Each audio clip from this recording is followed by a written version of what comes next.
Can property investing ever really truly be considered a passive income? I'm not entirely convinced, if I'm honest with you, but today let me share with you the 7 ways that you can make it as passive as possible.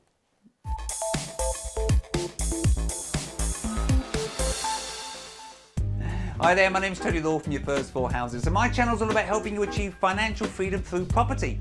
If this is your first time here, please click the subscribe button. That way I can share all of the tips, tricks, apps, websites and tools and everything else you're going to need to become a successful property investor. So when you first start out in property, let's be honest, you're probably going to be pretty much hands-on. However, let's look at some of the things that you could do to make your property investing as passive as possible. And let's start off with strategy. Your choice of strategy is going to play a huge part in how close you get to creating a passive income. Some strategies, like flipping properties for example, are obviously going to eat up big lumps of your time compared to, say, investing in commercial, especially if you're managing the properties yourself. However, this may be fine in the early days if you're building your cash reserves, because ultimately you probably will be buying more passive types of property. If you refurbish a place virtually back to the bare walls, replacing everything in your path, which tends to be what I do, the amount of ongoing maintenance or problems that you're going to have will be very little indeed. And this is definitely in tune with creating more of a passive income. Demand comes next. Let's be clear, if there's an oversupply of accommodation in your area, there's a good chance you'll be spending too much of your time filling your properties. That's not passive. In fact, if there is an oversupply, your tenants are going to keep seeing better places to live, and that means more tenant churn. I've just copyrighted that phrase, and therefore more demand on your time. So the point here is pretty obviously, invest in areas of strong rental demand.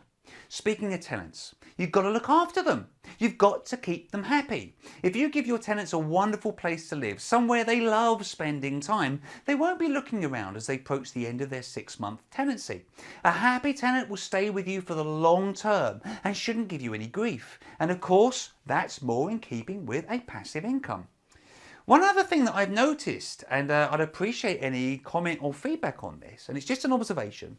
Whilst most of my tenants are young professionals, some of my more mature tenants tend to stay for the longer term and certainly give me less trouble, I've noticed, which means I have little or nothing to do with them. They just sort of stay there and pay the rent.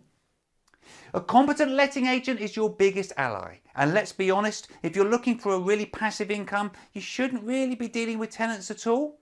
If you are managing all of your properties, you could argue that you're going to make more money. I completely get that, but this can be at the expense of your time, and this video is all about creating a passive income.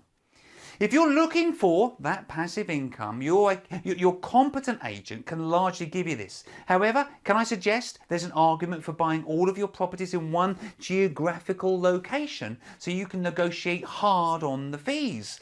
I did a short little video on how to find your investing area, and I'll put a link to it in the box below. You've got to systemize everything. Obviously this is a huge subject and I've got other videos coming out regarding this, but suffice to say, the better your systems, the more passive your income. I bore everyone with my love of Trello, and if you haven't heard of it before, I'll link to a video, but there are other great systemizing apps out there.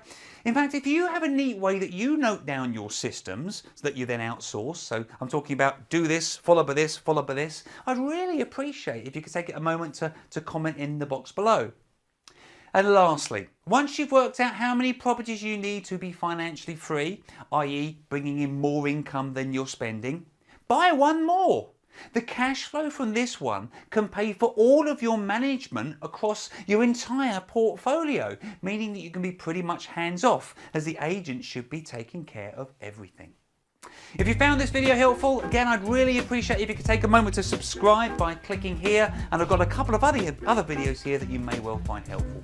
My name is Tony Law from Your First 4 Houses, and I look forward to seeing you in the next one. Thank you.